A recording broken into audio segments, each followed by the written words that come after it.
Shortly before he was to be executed, after more than a decade of denying any part in any crimes, Ted Bundy confessed to 30 homicides in a 4-year span across 7 different states. The real victim count is unknown, but is expected to be a lot higher than that. Bundy received 3 death sentences and 2 separate trials for the murders he committed in Florida alone. After being incarcerated for 11 years, he was finally sent to the electric chair. Imagine you're a family member of one of the 30 or more girls that he kidnapped, raped, and slaughtered. Would anything less than the death penalty have been sufficient for the pain he caused your loved one? Capital punishment, or the death penalty, is defined as the legally authorized killing of someone as a punishment for a crime. The crimes you have to commit to get a death penalty include first-degree murder, aggravated murder, and capital murder. Some states allow the death penalty for kidnapping or sexual assault. New Hampshire even allows the death penalty for someone who kills a police officer. As of October 1st of last year, there were 3,035 inmates on death row in the United States alone. 32 states have decided that the death penalty should be used, while only 18 think differently. Texas has had more executions than anywhere else in the country, topping off at an average of 21 executions per year since 2007. At that rate, by the end of this year, Texas will have executed, humanely I might add, 168 people who committed heinous, despicable crimes, ensuring that they will never again harm anybody or their families the way they harmed their previous victims and the victims' families. John Stuart Mill, an English philosopher, once said, "Does finding a criminal show want of respect for property, or imprisoning him for personal freedom? Just as unreasonable is it to think that to take the life of a man who has taken that of another is to show want of regard for human life. We show, on the contrary, most emphatically our regard for it, by the adoption of a rule that he who violates that right in another forfeits it for himself." The death penalty provides the ultimate warning to all criminals and would-be criminals. In some cases, death is the only thing these people fear. Giving somebody life in jail just isn't as deterring as the death penalty. I asked you earlier to imagine that you were a family member of one of the many women that Ted Bundy obliterated from this earth. Would you have accepted his sentence if he got life in prison? What if he came up for parole? The death penalty, aside from being a major deterrent, provides the ultimate closure for victims and their families. What better way to punish murder than with death? An eye for an eye has long been used in our world, which makes the death penalty the best answer for murder. While some people believe it's cruel, it really isn't. Every effort is made to ensure that their deaths will be quick and relatively painless.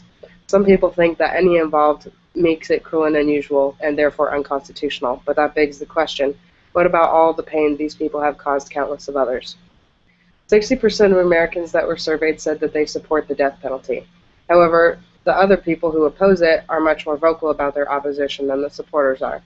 They argue that the death penalty doesn't teach anybody anything, and that capital punishment doesn't actually dissuade anybody from committing crime. Another opposition point is that the death penalty is hypocritical. They view it as teaching a child not to hit by spanking them. But is that really the case? Kent Scheidegger, the top lawyer at the Criminal Justice Legal Foundation, has said that what happened is the people doing studies finding deterrence have sort of given it up because they're being attacked, and the people who are ideologically driven to oppose the death penalty keep pumping out papers. While the majority of these people claim to believe in the death penalty, they're not speaking up about it, whereas those who oppose can't shut up about it. Does that mean capital punishment is wrong simply because the opposition is louder than the supporters? Or does this fall into the line of thinking that closed-minded people often come with open mouths? Maybe some changes need to be made. It is possible to meet the critics halfway by giving them some peace of mind. Capital punishment should only be admissible if it can be proved beyond 100%, beyond reasonable doubt, that the defendant is guilty of the crime that they're being charged with.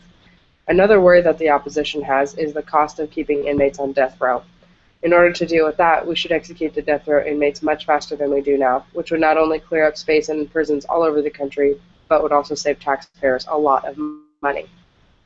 In a world where crime runs rampant, we can't allow any question as to whether victims and their families will receive retribution for the things that have happened to them. We can't freedom to go. Dawson was given a life sentence in 1982 after he killed a 91-year-old man in his home, stabbing him a dozen times with a bread knife.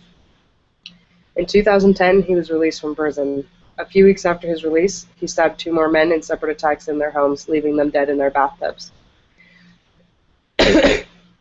Andrew Dawson is not the only example of this botched view of a life sentence, and he certainly isn't the only example of a released killer who killed again. John Matthews and Paul Hancock, Dawson's victims after his release from prison, would still be alive today if he had been given the death penalty in 1982, instead of a life sentence that was somehow reduced to 28 years.